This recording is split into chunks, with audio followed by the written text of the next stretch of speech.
Welcome back to the Jew 23 Community Podcast. It's clarity for those who are curious and confused about all things Christianity. I'm Jeremiah Wood, along with my host, Nick Hardcastle. And today we have a very special guest, Mr.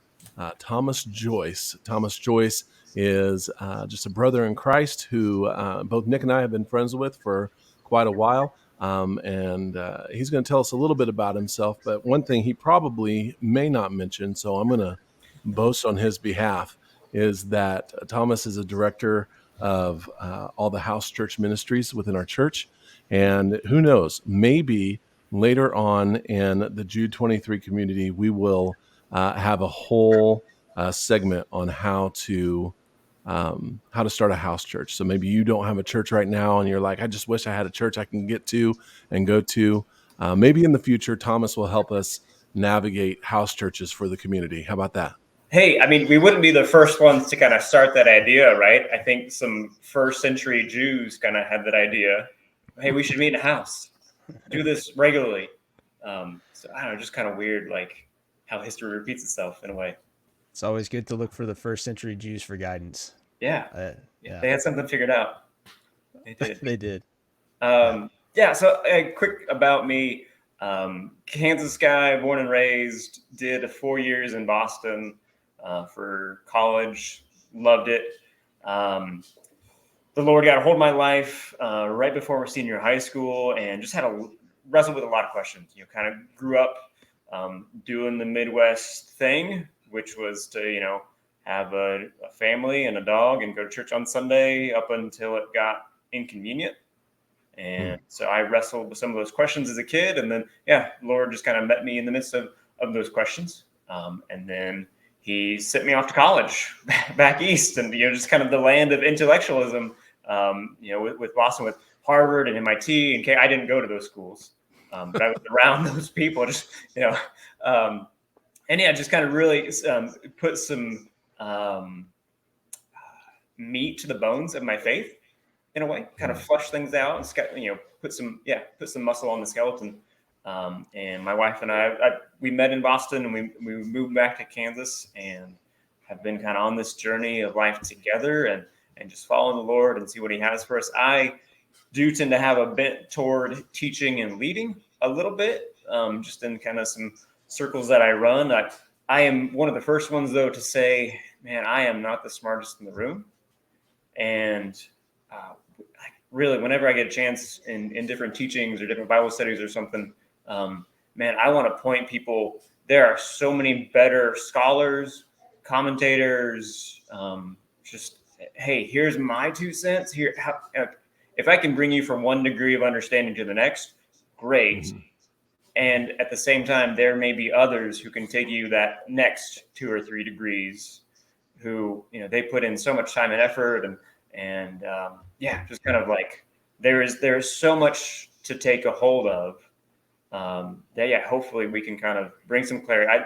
I love the intro, just clarity for the confused. Like, that's, man, if I would have had that when I was, teenager, high school, like that would have made life so much easier, or even beyond, just kind of, new in my faith, or even at times, even today, 20 years of walking with the Lord, like, all right, what does this look like? Can you help clarify this? So I'm excited to see where our conversation goes tonight. Yep, me too. And I think it'll be really good. Nick, how are you doing so far? Doing good, brother. I'm glad we were able to jump on and do this tonight. Same. Happy to be here. I guess we have some good potential upcoming news. Try to figure out actually how to get this thing on the standard podcasting platform. So pretty soon you won't have to listen to this on YouTube. And I bear with me because I have some very elementary editing skills, but we have some intro music and it will be on there probably by the end of the week. So win in my book. Yeah, it is. And you've been traveling a lot too, haven't you? Yeah, a little bit of travel. I've had some disruption in travel plans. Ended up flights getting canceled. So, making an 8-hour drive instead of it, but you gotta enjoy that time. Sometimes it's good to be able to get away and be alone, be with the Lord, and just think. Sometimes we have an absence of thought in our society today, so Though those things pop up and they cannot be fun, trying to take advantage of stuff like that is always crucial. So yeah, Right. doing Right. pretty good. How about you? Good. You had a nice date last night with the wife? I did. We were supposed to record last night, Oh, you're but good. my wife and I, my mother-in-law and my niece were in town, and my son had 3 soccer games, and we had just a super busy schedule. And then we had I had to do an open house on Sunday. And so I was out of town for about 4 hours out of Sunday, and we didn't get to see each other the entirety of the weekend. And so Monday came around, she worked all day, I worked all day. And the only solution I had was, hey, I don't care, uh, how tired we are. We need a date night. We need to go spend some time together. And that's what we did. We went and got some barbecue, sat in the car for as long as we need to, because sometimes that's the only place where you can get some privacy when you got kids. So, I'm happy but you it was got to do good. that. It was good. So I'm glad that we got to do that. And I'm glad that we got to hop on here tonight and do our episode. And so I'm excited to dive in. We are starting on Genesis chapter 6. This is the story of Noah and the flood. And yeah, I have no clue where we're going to go. But I know we're going to go someplace great, right? Yeah. That's right. Perfect. Perfect. Nick, you wanna read for us? Start with chapter 5, verse 30, Mm-hmm. and read to chapter 6, verse 5. Through 5 or to 5? Uh, Doesn't matter. I'll do through 5. That's fine. yeah, through 5. Yeah. So Genesis 5, verse 30. Lamech lived after he fathered Noah 595 years, and he had other sons and daughters. Thus all the days of Lamech were 777 years, and he died. Genesis chapter 6, verse 1. When man began to man began when man began to multiply on the face of the land, and daughters were born to them, the sons of God saw that the daughters of man were attractive, and they took as their wives any that they chose. Then the Lord said, my spirit shall not abide in man forever, for he is flesh, his days shall be 120 years. The Nephilim were on the earth in those days, and also afterwards. And when the sons of God came in to the daughters of man, and they bore children to them, these were the mighty men who were of old, the men of renown. And then the Lord saw that the wickedness of man was great in the earth, and that every intention of the thoughts of his heart were only evil continually. Thank you, sir. So, Thomas, since this is your first time on here, here's kind of what I enjoy doing. I enjoy not engaging in the most popular arguments that we see in the scriptures, and so you, the listener, if this is your first time hearing about the Nephilim or giants living in the land or the sons of God uh, coming into the daughters of men and having babies, that could be something you could definitely Google, because there are 2 important schools of thoughts on that. There is kind of a realist, kind of naturalist school of thought, and then there's like a supernatural school of thought. So go ahead and do your research on that. You can watch a ton of videos on them. Not where we're going tonight. But Nick, as you were reading, something that did stand out was, so kind of recapping over the last several episodes, watching the progression of sin happen from Adam and Eve to Cain and Abel. And now we're moving through, last week when we were moving through the genealogies, seeing how that men started calling on the name of the Lord because sin started to get so corrupt in their environment that they were starting to call on the name of the Lord to come and save them. Mm-hmm. And now I noticed something as you were reading. There's a new element that is being introduced into this progression of sin, and that is the element of power. So whether you read Genesis chapter 6 in the form of the naturalist kind of view or the supernatural kind of view, Mm-hmm. um, the overarching idea here is that these giants, these sons of God, these men of old and renown, they were somehow positioned in places of power.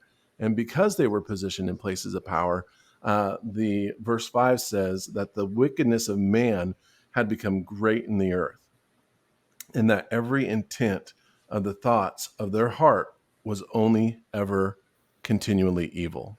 Mm-hmm. So bounce off that idea. What does that look like? That power being introduced has somehow multiplied wickedness. Yeah. I think also just backing up a little bit for some context. First of all, love where you're going because we see the verb like took pop up here more and more. And if you really want to take that back all the way to the garden, Eve took. So I think there's some definite draws back with that verb popping up. I don't know what the Hebrew translation is, but some context of setting this situation might be of value here as well, because we need to go back to, one of the things we started going off of was, this story was in this set of stories or downloads that God was giving to his people on Mount Sinai, right? And the Right. number one thing that he was trying to help them understand is he was different. So, they've probably, number one, been subjected to a lot of the, world that looked a lot like we just kind of described between Genesis 6 verse 1 through Genesis 6 verse 5. That was probably Right. like a good standard understanding of the world that they had.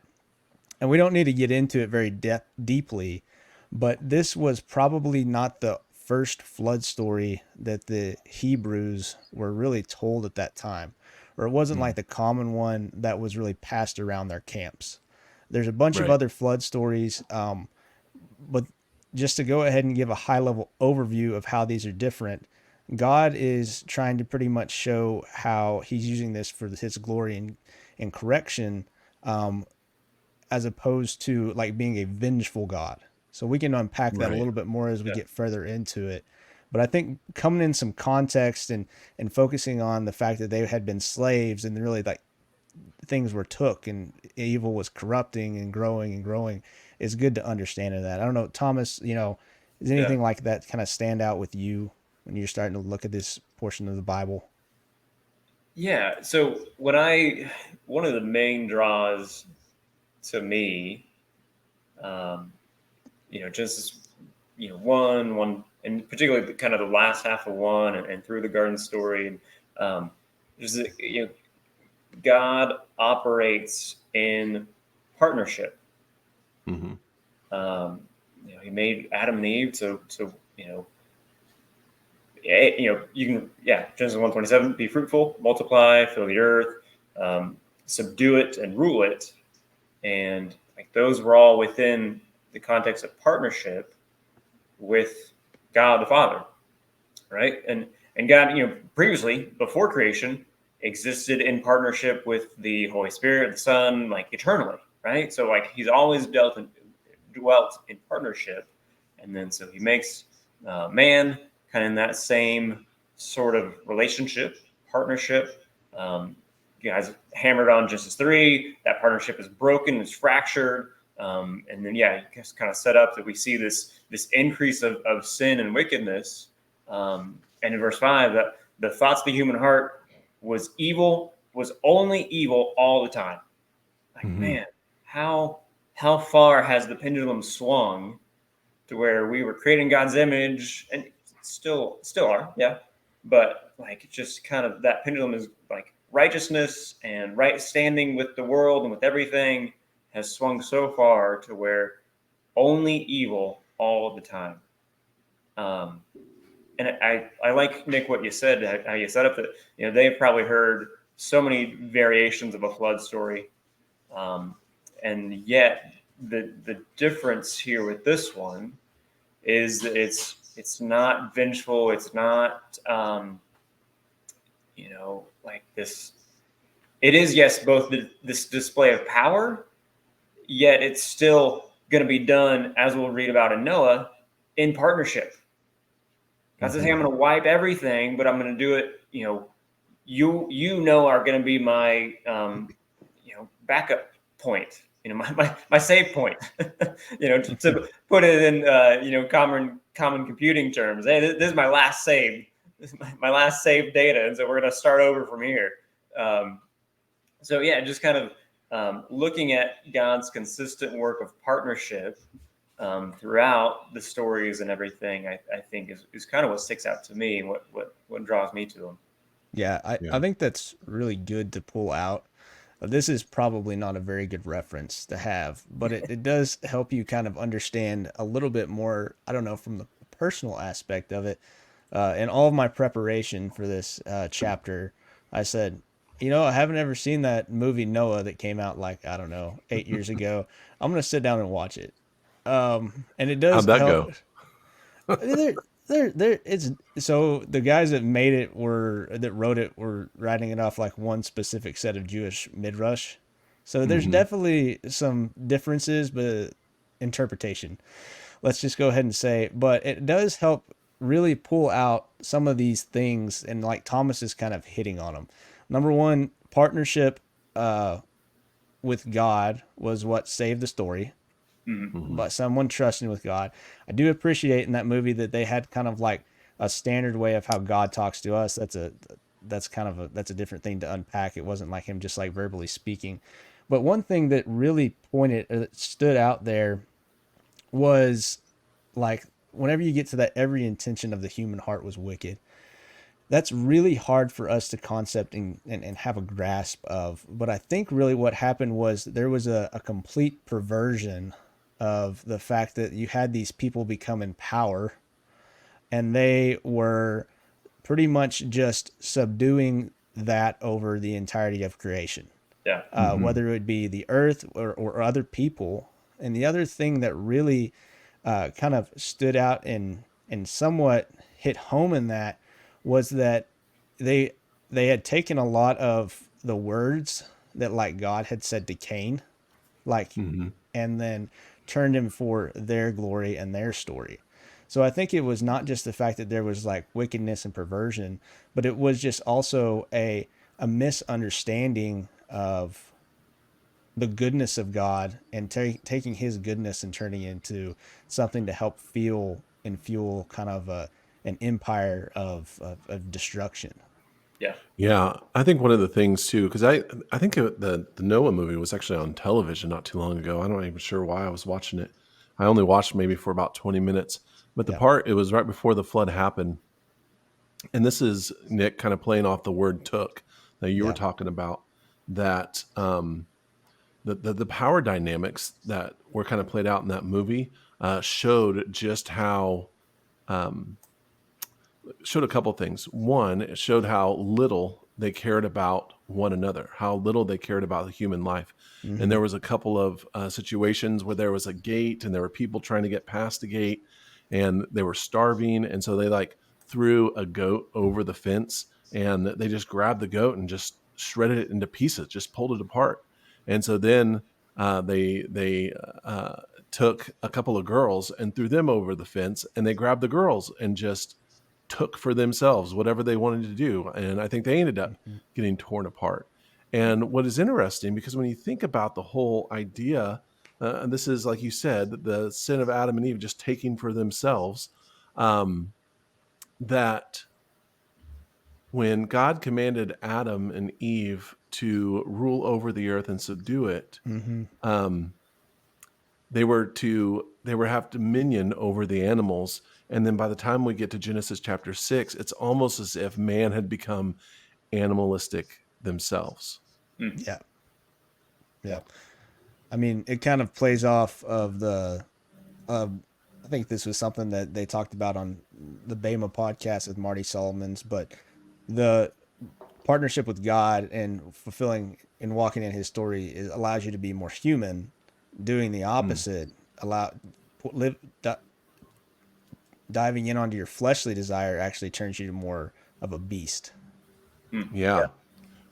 Well, and we see that in the New Testament, right? Because that's the sarx is the word for the flesh, and it's best defined as like animal appetites. And so when you feed the animal appetite of your created nature, then what ends up happening is you end up giving in more and more to that animalistic nature that is part of what your flesh is. Mm-hmm. Yeah. Let's go ahead and keep reading. Thomas, read for me 6, 7, and 8. Okay. The Lord regretted that he had made human beings on the earth, and his heart was deeply troubled. So the Lord said, I will wipe them from the face of the earth, the human race I have created, and with them the animals, the birds, and the creatures that move along the ground, for I regret that I have made them. But Noah found favor in the eyes of the Lord. Yeah, what a weird. Let me just say this. The people that I have talked to the most who said they have problems with scripture and problems with who God is, his character and nature, this is almost always one of the verses that they bring up, that God regretted that he made mankind on the earth and that he was grieved in his heart. Speak to that. What do you guys think? Yeah, I think one important thing is to unpack the Hebrew word of regret, or that gets translated to regret, and that would be I'm going to say this wrong, but Nakham, Nakham. I'm going to just say Nakham. Nachem. Yeah, there you go. Get the phlegm in there.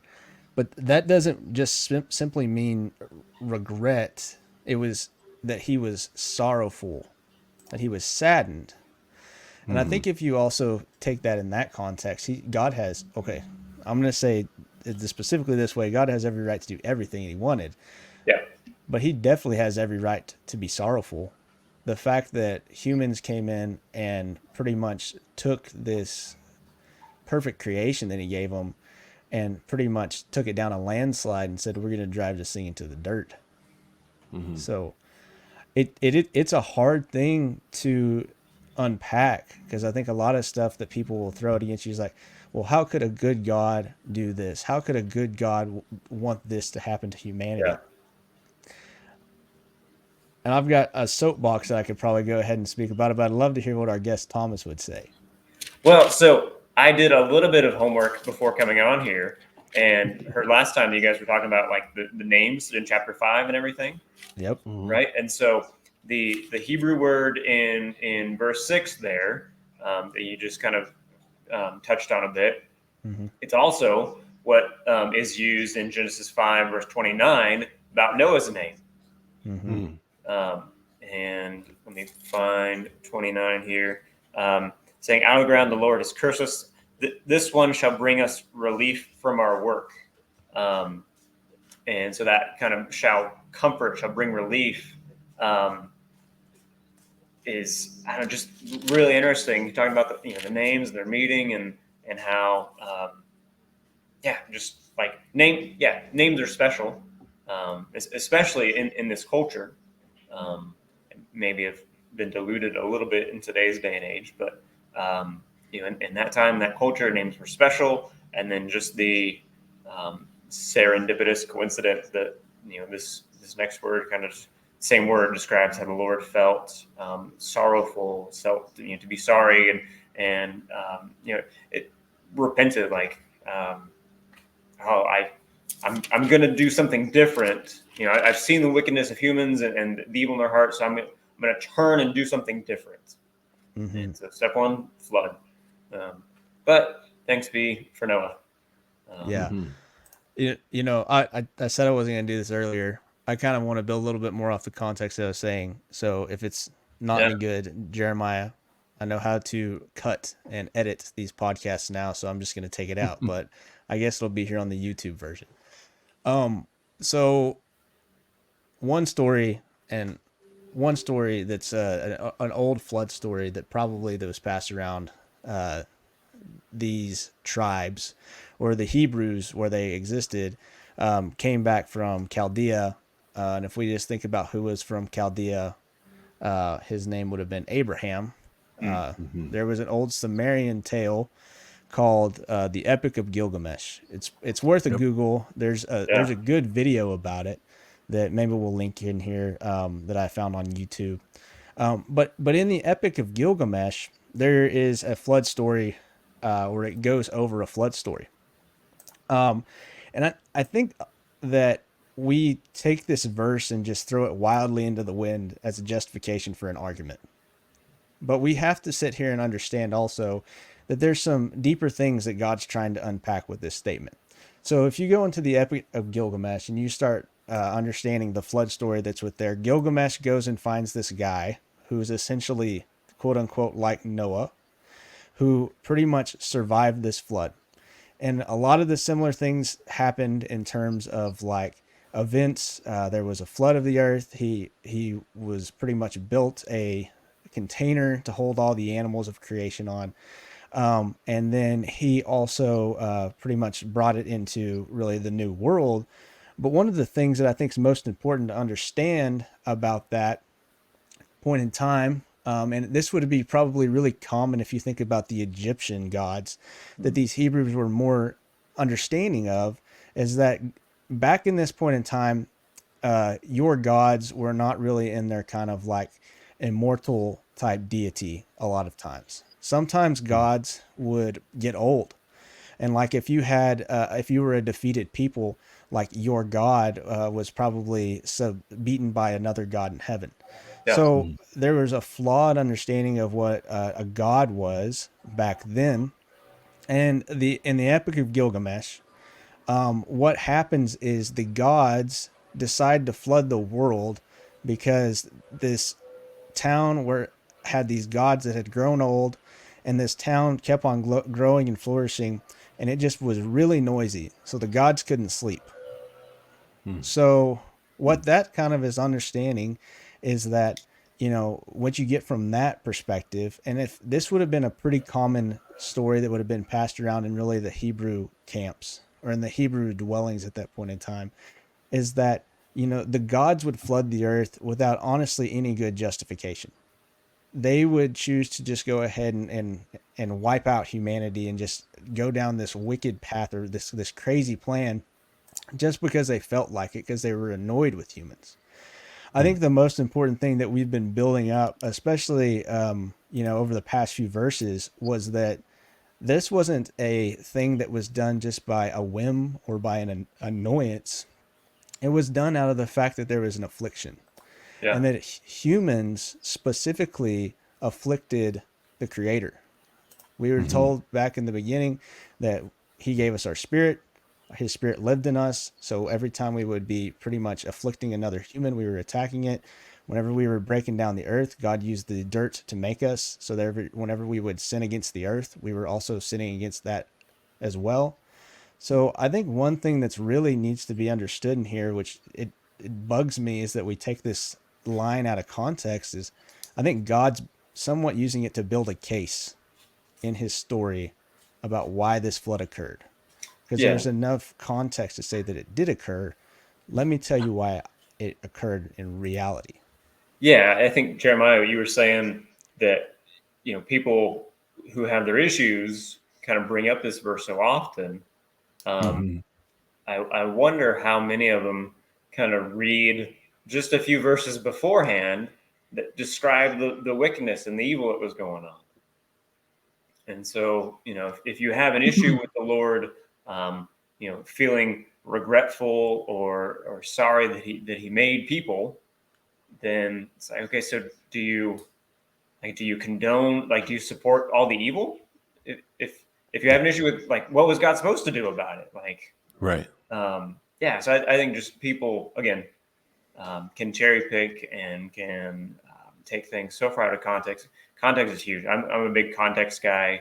And I feel maybe even a little bit hypocritical for saying that, because I realize, like, I am living in the United States of America in Kansas in 2024. I am not a Hebrew back then, like in those times and those stages, and that, like, I, you know, I can only have so much understanding of context from what I can read and watch and listen to, and so I try to be hyper aware of context. And so people who have issues, I do think it may be either a good portion of it, probably personal, but also I think there is some contextual issues that is just lacking. Yeah. I think a couple of those things that are contextual in nature is one, we see this in Scripture quite a bit, to where where the authors will actually take something familiar, and you kind of alluded to this, Nick. The authors will take something that's familiar to the people that they were writing to, and they would use it to illustrate how God is different than from the stories and the narratives that they heard, that they were familiar with the story. Yeah. And not only would that communicate how God is different, but it would also communicate how we ourselves were essentially different than how we kind of view things. And so, Thomas, going back to what you were saying about how, folks in our time and generation, we have this proclivity to want to be like, well, why would God do something so bad? Like, we don't understand, uh, especially in our Western society, Yeah. being comfortable and completely insulated from real, genuine evil and wickedness on an ongoing progressive basis. Like, we're insulated from that, and so we don't have a good contextual understanding of it. But think about it this way. We've talked about, especially with Cain, how the more he toiled and the more he participated in the curse, the more cynical it made him, the more critical it made him, and really the more kind of separate from God. He separated himself from God the more that he had it. Like, he had this attitude that he just didn't care. And God told him straight up, he said, listen, sin is crouching at your door and it is waiting to devour you, but you got to rule over it. And his response was like, whatever, God, no, it's not. Nothing can, devour me. And ultimately sin did devour him. And then as time went on, sin continued to devour people over and over and over again in a more and more progressive way, to the point that men, or humanity rather, was self-destructing. And that it was not only, because look at what it says in verse 5, that that the wickedness of man was great in the earth, and that every intent of the thoughts of his heart was only evil continually. Think about how much suffering was produced when every intent of the heart was only ever evil continually. There had to have been so much immense suffering going on that there was not even in ever uh, even, how am I saying this? There wasn't even the slightest bit of joy that was taking place within humanity. Because when you introduce the power dynamic, there was power that was, you know, how do I say this? That was acting wickedly to those underneath them. And when somebody is oppressed by wickedness, what ends up happening is, in order to feel some kind of homeostasis, they only ever act wicked towards one another. And Yeah. so as it was coming down, so as it was going out. And Mm-hmm. when God was looking at this, not only was he seeing the moral condition of people's hearts, but he was seeing the effects of how everyone was suffering at such a deep and intense level that mankind has never experienced before, and probably has never experienced since. Yeah. Yeah, no, I mean, I think, like we said, it's just the fact that we're having to learn this story. I think also to think about it through a different light. One thing that we like to just focus on is this is like a children's story, which is kind of crazy. This is like a pretty common children's story because it's also a mass genocide. Yeah. But on top With of beautiful this, colors. yeah, a beautiful colors Yeah. Draw is me what, the rainbow. yeah, we take it and we like put it in that context. And that's what I think that disturbs our understanding of the fact that there's deeper meanings to the implications that were happening right here. Yeah. And we really probably have to unpack them to understand with the God that we were dealing with. One thing that really sticks out to me is that, you know, why did God say his days will be 120 years? we know Nick, you that dog. triggered the dog. Yeah, we know that dog made it on the ark. I know that's not that he would live 120 years, because consequently after that there were people in the Bible that lived longer than 120 years. But it just kind of sticks out to me that, was he, number one, in that point in time, was he given time for Noah to build this ark, or was he also just trying to sit there and say, I will give them time to see if they could work this out?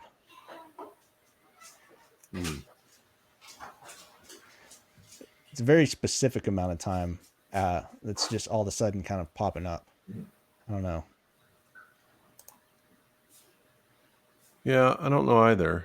In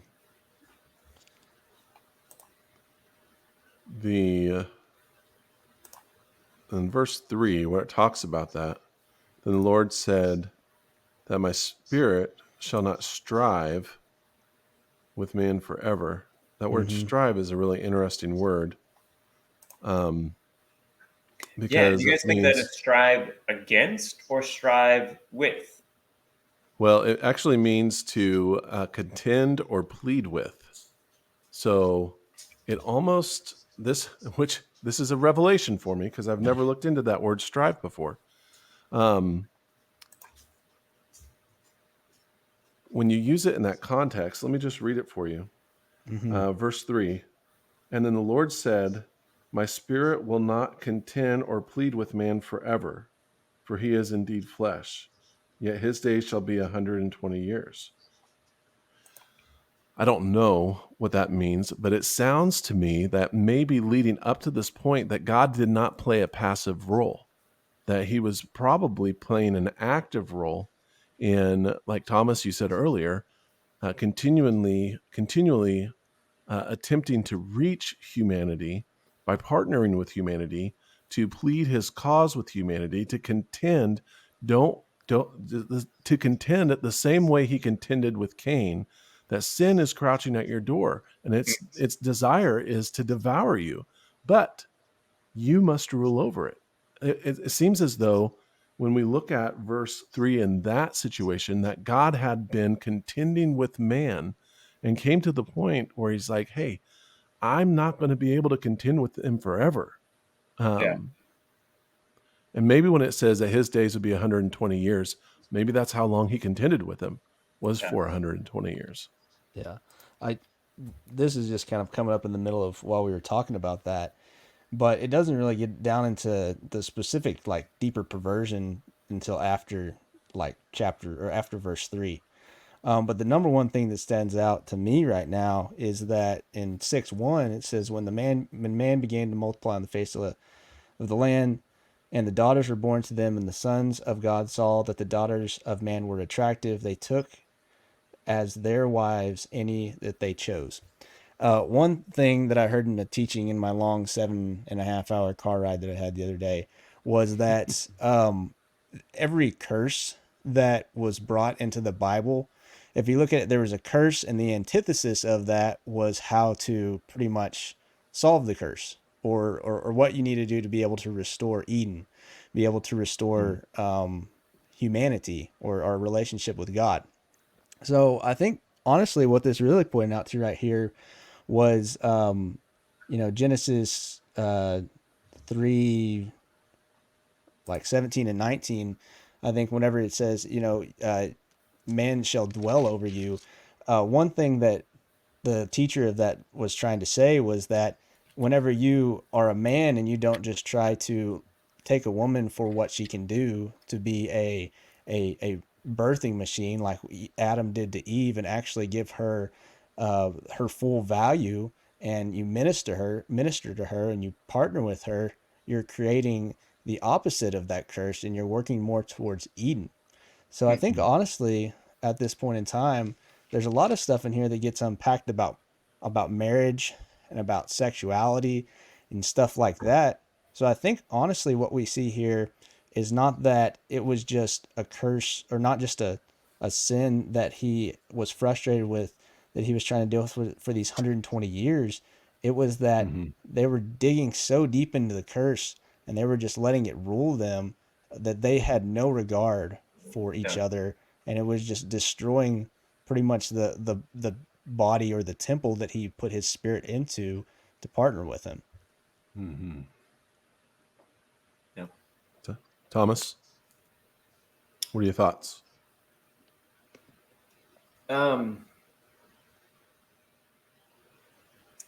Yeah, some interesting thoughts, Nick. Hadn't come across that before. In 3, one of the things that jumps out to me is where it says, "The spirit will not contend with humans forever, for they are mortal." I'm reading now the ESV translation, I believe. There's also a footnote there that is also corrupt. And so, Nick, you were kind of hitting on the curse, and then the I guess exponential kind of increase of the curse. Corruption gives birth to more corruption, and just it's gotten to the point, not to the point where the Lord was powerless to stop it, because like there's no limit to his power. Let's just kind of get that out of the gate. Yet, just like we were so gone. Like again, in 5, we've hit on this over and over, that the only inclination of the human heart every time had become evil. Like there was no, I mean, and I think, yes, born again, the Spirit of God dwells in me personally. But like even before knowing Jesus, like I don't think every thought I had was evil, right? Like I still try to be the good kid in school or whatever, and like treat others how I want to be treated. But like, I just can't fathom a point where like every thought I have is wicked, oppressive, self-centered, self-seeking. Like, yeah, that's just a interesting frame of mind to try and get to. So thankful we're not there. Right. And then let me put a new spin on this too, because and this isn't, we're not going to find it in our scriptures, but there's a lot of other apocryphal material. Excuse me. And one of them that I've read really said something really interesting, specifically on, it was during this time, and this is more on the supernatural end of things. It was during this time where, the sons of God came down, and the daughters of men, and all of this was taking place, that the sons of God, this is when human history was actually introduced into magic and dark magic. And so not only were humanity, and just go with me on this and paint this picture, but not only was humanity being subjected to the progressive deterioration that is caused from sin and wickedness and the amount of suffering that is in the world, but then also introduce,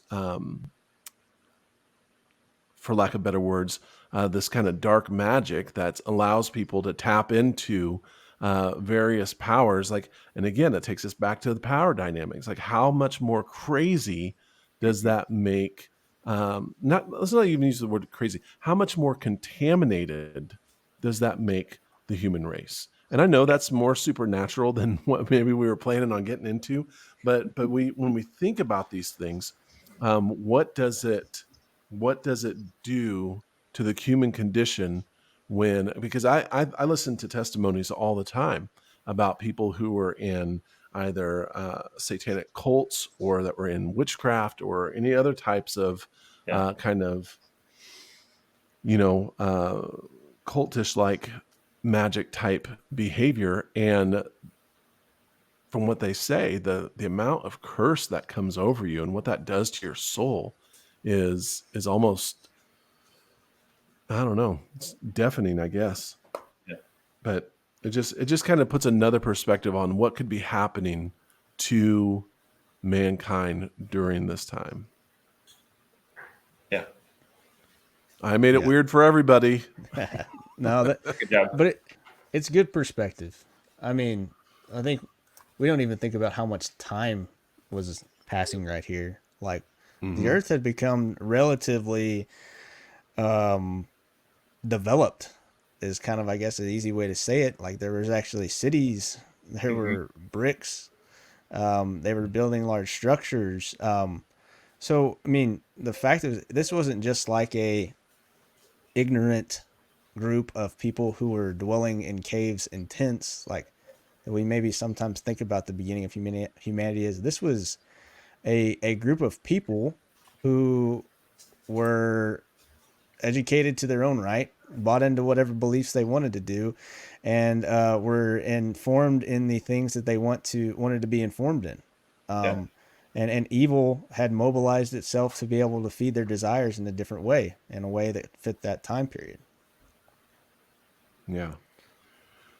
You know, what's interesting also with it, kind of, well, we'll wrap up here in about 5 more minutes. But looking at verse 7, why was it that the Lord felt like he needed to destroy both man and beast and every creeping thing and bird of the air? Like, what, not just what happened to mankind, but what happened to all of creation that he had to wipe things clean to start all over? Mm-hmm. Thomas? Nick, take a stab at that to start. That's a hard one to stab at. You know, I think, in all honesty, and this is just my perspective, and I'm glad we have 3 people to talk about it, is that God had honestly probably thought that we were at such a point that he was trying to maybe even contemplate to himself somewhat if just starting over from scratch was a better idea than starting over with a remnant. And I think that it's more powerful that it shows that he started over with a remnant. So why did God want to do that? I don't have the answer. Maybe we'll ask him one day. Yeah. But I think the power is in the message that he did, and that he took a remnant and turned the story around. Yeah. Mm-hmm. Yeah. I am, and maybe like Nick, I don't really know if I land at a definitive answer, but again, going back to the purpose behind this community in bringing clarity and kind of going through some stuff, and so just to kind of walk through my quick little thought process here in real time. So you ask the question, okay, verse 7, take it at face value, says, wipe the human race, and with them the animals, the birds, the creatures that move along the ground. For I regret that I've made them. Okay. So we know the human race, or why the humans, right? Because in 5, it says that the wickedness, the evil, it's just exponential. Like, are the animals also wicked and evil? Are the birds just terrorizing people? I don't know. Like, wasn't there. So my thought is to go back to Genesis 3. You know, was that part of the curse? And so I'm quickly browsing through. You know, in 14, the Lord speaks to the serpent. So there's a curse there. Cursed are you above all livestock. And then he goes down. You know, it speaks to the woman. Multiplying your pain and childbearing. And then he speaks to the man. Cursed is the ground because of you. So I'm looking and I'm trying to find anywhere specifically other than talking about the serpent that he curses the animals and the birds and everything else. And I didn't necessarily see that. So that's kind of why I landed like, I'm not really sure yet. But so this is just kind of a quick under the hood of how I wrestle with some questions at times is, okay, let's go back in the text and see, you know, is this something new? Is this kind of building on something's already there? So I don't know why he chose. I mean, I do am thankful that the plan was not only to save humans, but to save everything else and put that into fruition. But yeah, that is, I mean, I have a personality where I love to know things. Like, thank you for Google and Wikipedia. If I just don't know anything, man, I will stop what I'm doing and almost like interrupt things to go and find the answer. and which can be handy, except it can also be a hindrance to faith. Yeah. And so just kind of dwelling in the tension of, right now, I don't know why he also included animals and birds and creatures. Yet I can live in that tension and still have faith that God's plan was good in whatever it was. And not be distracted, not be derailed by it, not be, and no, that's not to say that, my faith is a house of straw, that it's just kind of, it's not built on anything solid. It's not going to last when you get tested. No, I would say maybe I think personally think that's kind of the opposite, that, not dealing with so many, or you being able to live in the tension actually builds faith, builds foundation to where you can endure and press on. Yeah. And I think that's a good point, because we have to remember two things. We remember, one, tension is how we get stronger, right? Like that's how strength is built. Yeah. And so for us, that's how faith is built, is built when time under tension makes things stronger. The second thing that we have to remember is that we have to, whenever we see these kind of narratives about the character and nature of God, we have to stand firm on who God is and has always said that he is, and not deviate our understanding of God based on our emotions of the situation. And so when we don't understand, and our misunderstanding brings about a level of tension, we can't alter our image of God or let's just say it this way: we can't create for ourselves an image of God in order to satisfy the tension. Yeah. The only way that we're going to be able to satisfy that tension is to be able to see God for who he really is, and to allow the truth of knowing, but this is who God is, so there has to be a different explanation. It can't just be what my finite logical mind would think. It has to be something different, because we know the character and nature of God. We're going to find this out later on in scripture, especially when we get to like Joshua, and God's telling Joshua to wipe out nations. And we're just like, why? Even the donkeys. Well, the explanation is there's got to be an explanation, because we know that God is not evil, and we know that God is good all the time, and all the time God is good, and that there has to be a different explanation that points us to a good God doing the right thing for the best reasons. Yeah. Do you think, I commend you, Thomas, for going back into text, because I just was trying to extrapolate this out of my infinitely disunderstanding of everything.